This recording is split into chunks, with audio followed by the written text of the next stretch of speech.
Hey, I hope you're doing well. Just a quick story. Last week I hit with my ball machine for the first time since I tore my rotator cuff this past February. So it's been quite a few months without really hitting any balls. I've done a little bit of shadow swinging over the months, but really that's about it. A little bit of hitting with students, like with a continental grip, but that's about it.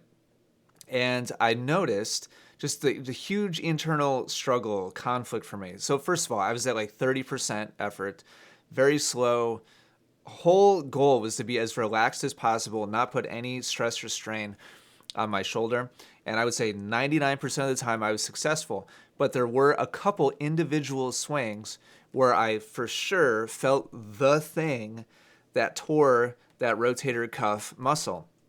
And it was on my backhand drive, my topspin backhand, which I've been working so hard on. Ironically, it's definitely I wasn't 100% sure the first month or two, but there's no question in my mind at this point. Going through the rehab and going through the motions, a little bit shadow swinging and feeling it, and now for sure, last week, hitting a couple balls. So in a nutshell, what tore it was I've been working on getting my contact further out in front, releasing the racket, creating topspin. But here's the thing, when your efforts to do anything in tennis, no matter what you're trying to do, create more space on your contact point, hit with more power, hit with more spin, hit more cross court, like whatever, whether it's target, power, spin, whatever your goal is, hit with more height and curve, like anything. If the mechanism that provides that success is a small part of the body, then eventually that small part of the body will break down. Number one. Number two, eventually that mechanism will break down in terms of your results on the courts. So that might mean that your consistency goes totally out the window. And on one day you're really successful, and on the next day it's a total crapshoot. And you have no idea what's going to happen because those small parts of the body, they're much weaker than, let's say, your like core, your torso rotating provides way more strength and stability. Number two, those small parts of the body, they're very difficult to time and do exactly the same thing exactly the same way.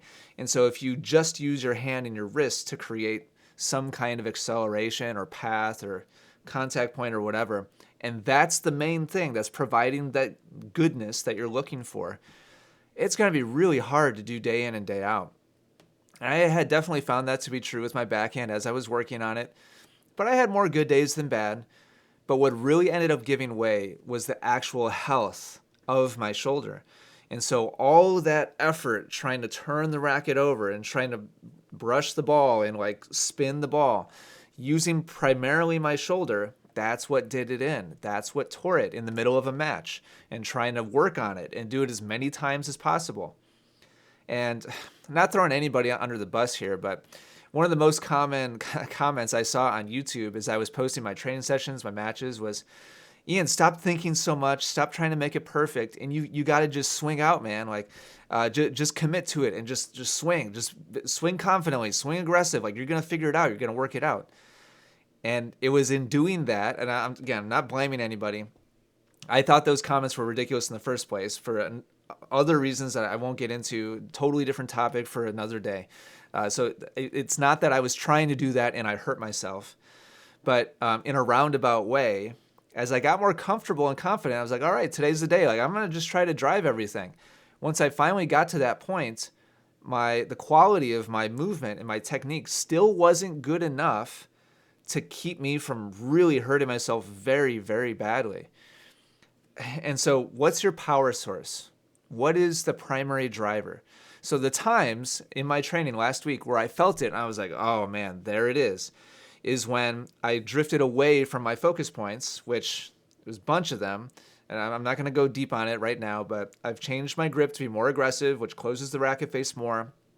And then my goal has been to bring the racket up and keep the racket from twisting over, which starts to engage bigger, stronger parts of the body. So instead of kind of relying on like the flip of the racket head and a twist of the racket to create energy and racket head speed, I'm relying on bigger, stronger, more stable parts of the body.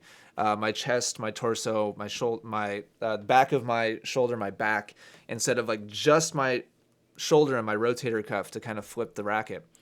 So the couple of times that I felt the old habit come back, I felt it right there, right on the muscle that tore. And it was, it's okay. Like I didn't like re-injure it or hurt it. It was very slow, it was very relaxed, but there's no question. It was like, there it is. As my arm, because of my habit, just knee jerk back in my mind, just kind of took over. My arm like tried to twist it. I felt it right there immediately.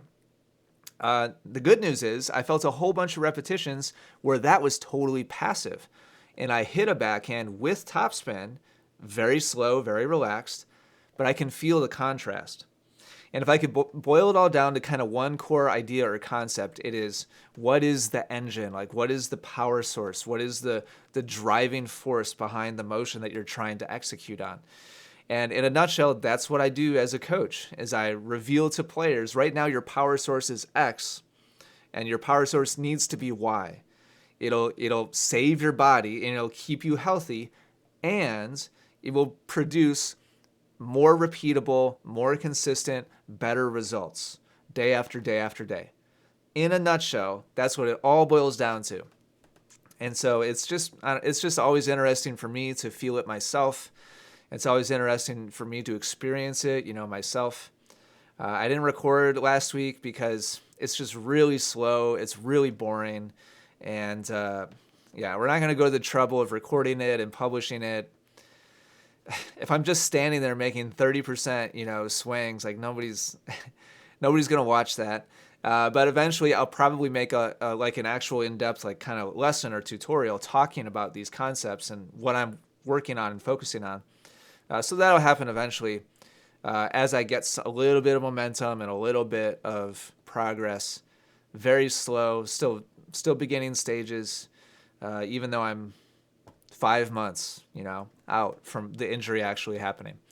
So anyway, just thought I'd share those initial kind of observations and experiences. Hope something in there is helpful for you. Hope you're doing well. Hope your game is doing well.